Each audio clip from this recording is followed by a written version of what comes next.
part of my soul has always been fond of old things. Perhaps it's not the things, but rather a story that comes behind them.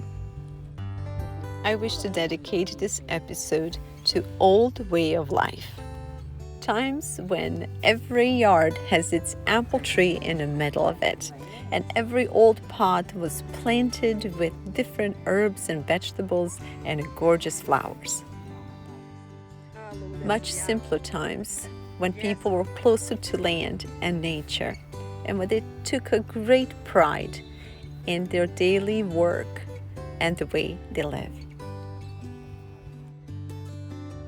Times when people said yes forever and they meant it, where love grew to friendship and friendships grew to laughter. A way of life that was as beautiful and fruitful as the trees they grew. A life like my Chico and my Nina still live. Many wonderful things come out of a good life, and today's recipe is just the proof of it. This is my Nina's famous walnut and jam layered cake. Thin, flaky layers of cake are filled with the ground walnuts and a homemade jam. How good is this? Today, I'm going to try to recreate this recipe and perhaps take the measurements down so that you too can try my Nina's favorite walnut cake. So let's give it a try. We are starting with a cup of milk, 1 teaspoon of salt, and 3 tablespoons of sugar. By the way, I don't have the actual recipe, so we're going to wing it. Next is a tablespoon of yeast. So now we're going to bring milk onto the fire just long enough for milk to get lukewarm. So be careful not to overheat it. While yeast is activating in a lukewarm milk, we're going to whip room temperature butter. We're going with 2 sticks of butter and a half a cup of powdered sugar. Whip this well, and then we will bring the yeast. As you can see, yeast is starting to activate. So now we're just going to combine these two. All right, now that we have these two combined, we're going to add some lemon zest. And this will go per your taste. A little bit of lemon juice, like maybe half of the lemon, a tablespoon of vanilla, and we're also going to add a couple of egg yolks.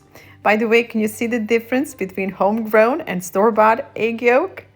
Anyhow, we're now moving to adding flour, and I would suggest that you add 1 cup at a time. We're going to need about 5 cups of flour, or until you create a dough that's dense enough and manageable enough. Something like this. Okay, we're going to put the dough in the fridge to rest, and now I'm moving into grounding walnuts. This old clunker of a machine was given to me by my aunt many decades ago. It's broken in so many places, but it still works, so I simply can't get rid of it.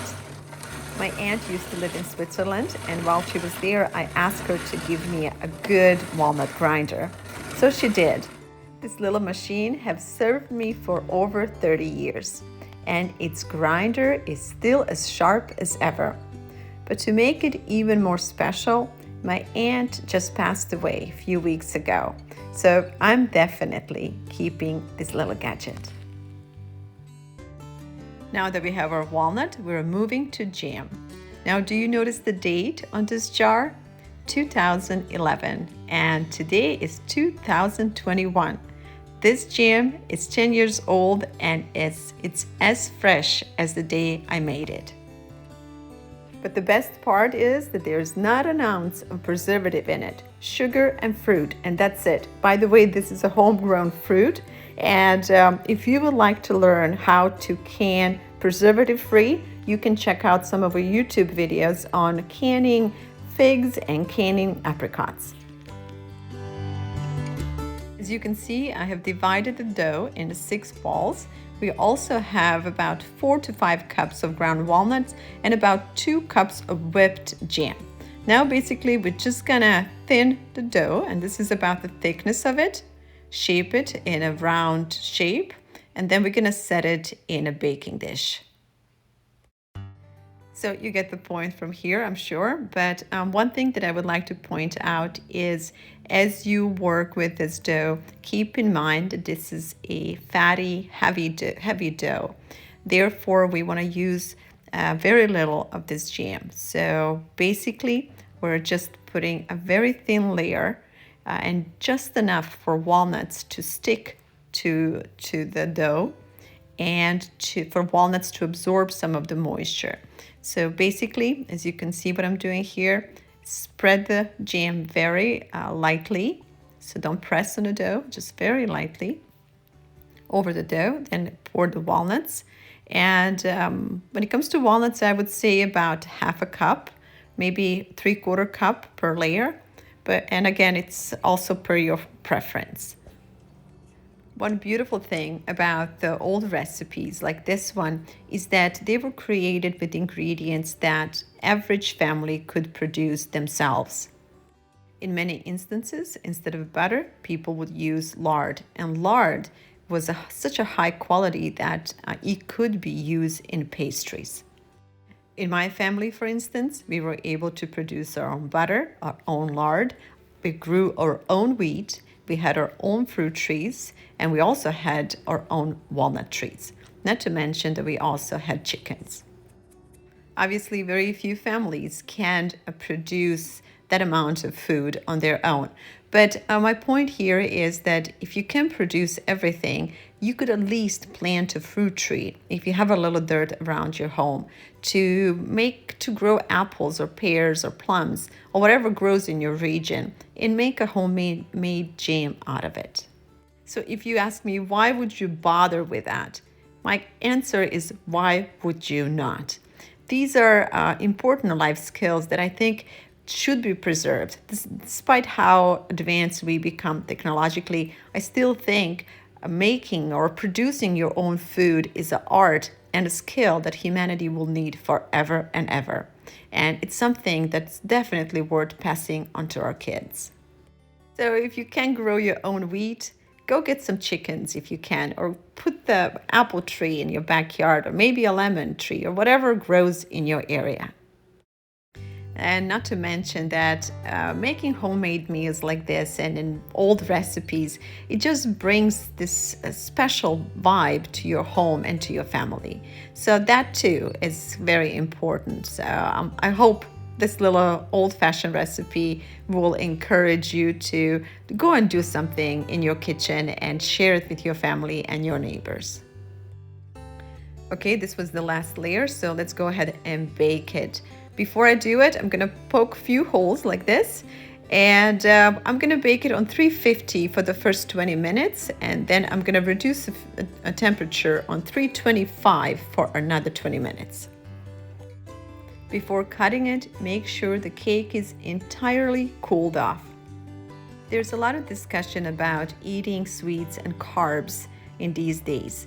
And I definitely agree that we should reduce the amount of sugar and carbohydrates in our diet. However, there are other countries in the world who don't stress as much as we do about the diet. And I think one of the reasons is that their food is not as heavily processed as ours is. So if you're going to treat your kids and your family to a sweet treat, try to make it from scratch, using wholesome and nutritious ingredients. My kids loved it, and I wish they would give their own critics, but since they have grown into teenagerhood, they have become camera shy. While enjoying this cake, we realized that my daughter was only 8 years old when this jam was made, and today she's only a few days short of her 18th birthday. Crazy, right? Who said you need preservatives to keep food fresh? Rustic cakes like these were staple food for Christmas holidays. And I like old things. Like I said earlier, they help tell the stories about us. As technology advancements help us leap into the future, my goal is to preserve some of these old recipes and old world living skills and to pass them on to the next generations. I'm a firm believer that no matter how technologically advanced we become, humanity should not let go of its roots. Like a fruit tree, without healthy, deep roots, it will not yield good fruit. To help preserve some of these old world skills and to help reconnect families and communities, I started a charitable organization called Walnut Seeds of Life. Our charity currently produces quality family program which we distribute on over 270 public access television stations in US. Our mission is to teach families and youth how to cook, how to garden, and how to reconnect over a family table for a quality family time and a healthy meal. To find out more, please visit us at vladav.com. Until the next time and next episode, I hope you too will get your Nana's or Nina's recipes out and start baking.